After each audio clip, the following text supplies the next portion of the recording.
ఇందాక డిస్కషన్లో ఆమె నిన్నటి వరకు రాజ్ తరుణ్ కావాలని చేస్తాను, ఇప్పుడు రాజ్ తరుణ్ నాకు వద్దు అంటున్నాడు. ఇప్పుడు మీరు రాజ్ తరుణ్ తరఫున వచ్చి ఫైట్ చేస్తూ ఉన్నారు. ఇప్పుడు రాజ్ తరుణ్ నాకు వద్దు అన్నప్పుడు మీ స్టాండ్ ఏంటి ఇప్పటి నుంచి అంటున్నాను సార్. రాజ్ తరుణ్కి వాళ్ళ నేను ఒకటే ప్రూవ్ చేద్దాం అనుకున్నాను, తప్పుడు కేసు.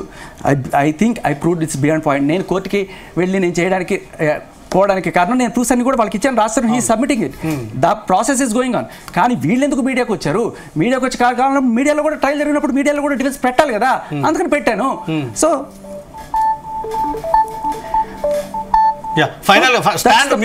ఈ రోజు నుంచి మీ స్టాండ్ ఏంటి?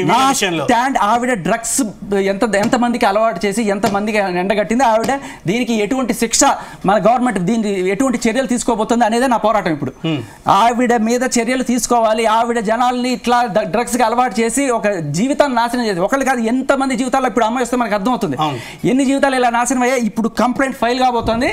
ఆ ఫైల్ అయిన కంప్లైంట్ బేస్ చేసుకుని SOT పోలీసులు అండ్ అలాగే రేవంత్ రెడ్డి గారు కూడా ఉక్కు పాదంతో డ్రగ్స్ చేస్తారు. ఒక ఇంత దారుణంగా చిన్న పిల్లల్ని ఆడుకుంటున్నారు సార్.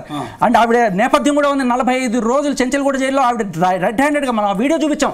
నిజంగా మీరు చూసారు కదా, మీరు గుండెల మీద చేసుకొని చెప్పండి సార్. యాంకర్ మీరు చెప్పండి. ఓకే కాదు సార్, ఓకే కాదు. మీరు వీడియో చూసారా? నేను మిమ్మల్ని అడుగుతున్నా, వీడియో చూసారా మీరు? ఆవిడ ఓపెన్ చేయమంటే ఎందుకు ఓపెన్ చేయలేదు?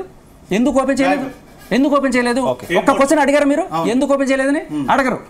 అంత కళ్ళకందరూ నేనే అడగాను. వీడియో నా పేరెంట్స్ వచ్చేంత వరకు ఆగు, మా పేరెంట్స్ వచ్చేంత వరకు మంచిది పంపించిన వీడియో.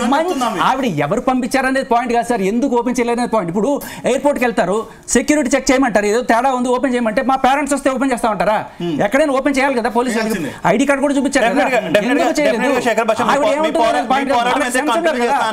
అమ్మాయి వ్యవహారానికి సంబంధించి మిగిలిన వాళ్ళు కూడా తీసుకొస్తా అన్నారు, బాధితుల్ని వారిని కూడా మాట్లాడించే ప్రయత్నం అయితే డెఫినెట్ గా మేమైతే చేస్తాము. ఇది శేఖర్ బాజా వెర్షన్. ఇంకా చాలా మంది బాధితులు ఉన్నారు.